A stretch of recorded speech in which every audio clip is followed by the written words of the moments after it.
I'm a doctor for the NHS. I've been working with the NHS since 2018. And I was a pregnant doctor working during the pandemic at the time. And I'm here today because I think it's very important we bring the truth out.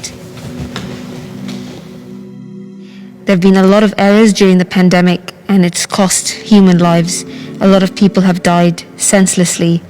When the pandemic happened earlier this year, I saw it go through all the different countries, and a part of me believed that our country will be prepared. We're a leading country in a lot of areas, especially in the field of science and medicine. So I thought nothing could go wrong in Great Britain. And I had faith in the government. I had faith that they would protect doctors and healthcare workers so that we could protect our patients. They're not showing us how many healthcare workers have been ill in ITU. They're not showing us how many domestic cleaners have died. They're not showing any of that. I am not allowed to speak to anybody in the media, and that made me very upset.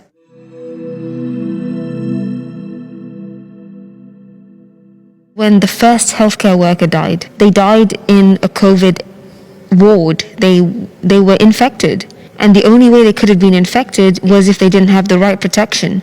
In my husband's own hospital, a pregnant nurse died. This is one healthcare worker. To date, we have 620 healthcare workers who've died. Driving to work every day, I had a fear. I didn't know what I was exposing myself to or my unborn child to. And if something had happened, I would have never been able to forgive myself. I asked for risk assessments.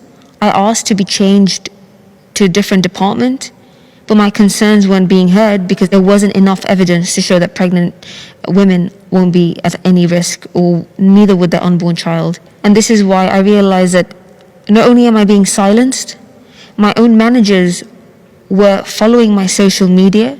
They were tracking everything I was saying, everything I was doing. I received phone calls with threats, and I was also told that if I didn't show up to my long shifts, I wouldn't be paid as I usually am. They don't know I'm coming today because they have told me that I have to go through them if I want to speak to any media. These are the people who are trying to create a sort of propaganda. They're putting out these briefings in the hospital and posters saying, we've had this many patients who are COVID positive and we've discharged them. But they're not showing the reality.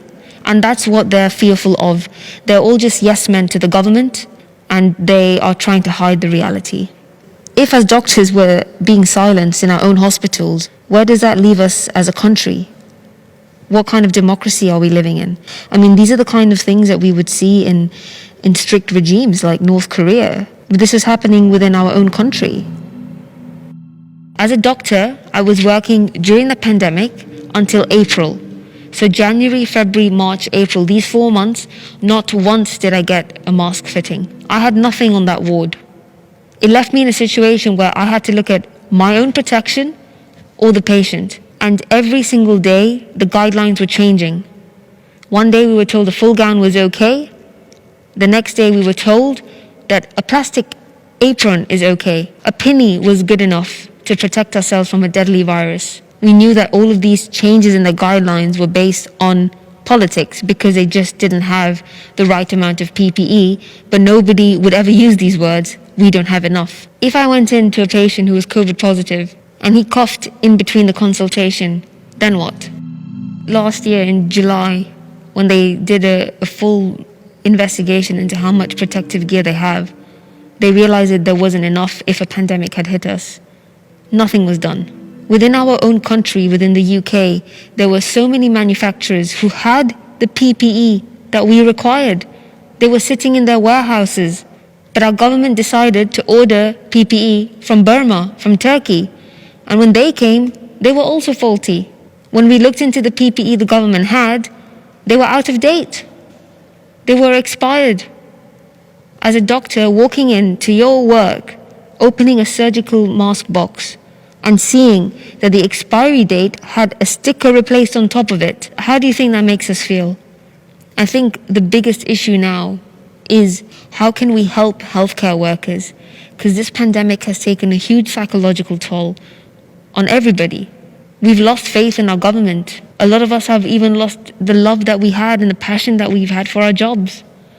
And I don't know if we can recover from this. The government have lied to us, and they have to be held accountable. And we have to seek justice for those families who've lost their loved ones. These ministers have blood on their hands. They have killed people, and they're still sitting in the same office. And this has to change.